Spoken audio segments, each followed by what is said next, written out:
এই শীতকালে রাজবংশীদের বাড়িতে কিন্তু প্রায়ই এই পেলকি শাকটা আপনি দেখতে পাবেন। তার জন্য লাগবে মিক্স কিছু শাক।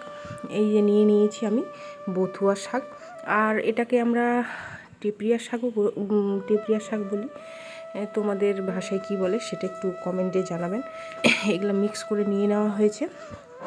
আর এইদিকে কেটে নিয়েছি লাফা শাকগুলোও কেটে নিয়ে নেওয়া হয়েছে। এগুলা কিন্তু মিক্স করে একসাথে রান্না করব পেলকি। আর কিছু উপকরণ লাগবে, কাঁচা লঙ্কা আর এদিকে রসুন থেতো করে নিয়ে নিয়েছি।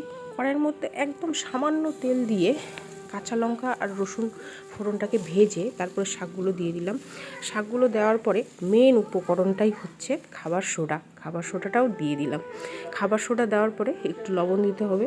লবণ দেওয়ার পরে একটু নাড়াচাড়া করে তারপরে দিয়ে দিব হলুদ গুঁড়ো দিয়ে এবার একদম নাড়াচাড়া করলে শাক থেকে যেটা জল বেরোবে সেই জলে কিন্তু আমার পেলকি শাকটা হয়ে যাবে।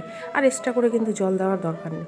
শাকটা সেদ্ধ হয়ে গেলেই বাস খালি নামিয়ে নিলেই হয়ে যাবে পেলকি শাক। গরম ভাতের সময় শীতের দিনে পেলকি শাক দিয়ে ভাত খাওয়ার মজাই আলাদা। আর আমাদের রাজবংশীদের বাড়িতে তো প্রায়ই এখন এই শীতকালে লাফা শাকের পেলকি অবশ্যই পেয়েই যাবেন, প্রায় বাড়িতেই পেয়ে যাবেন। তাই আমিও কিন্তু এক থালা ভাত নিয়ে বসে গেলাম আর এই পেলকি শাক দিয়ে মেখে ভাতগুলোকে একদম খেয়ে ফেললাম। আপনারাও কিন্তু বন্ধুরা এই রেসিপিটা অবশ্যই ট্রাই করবেন।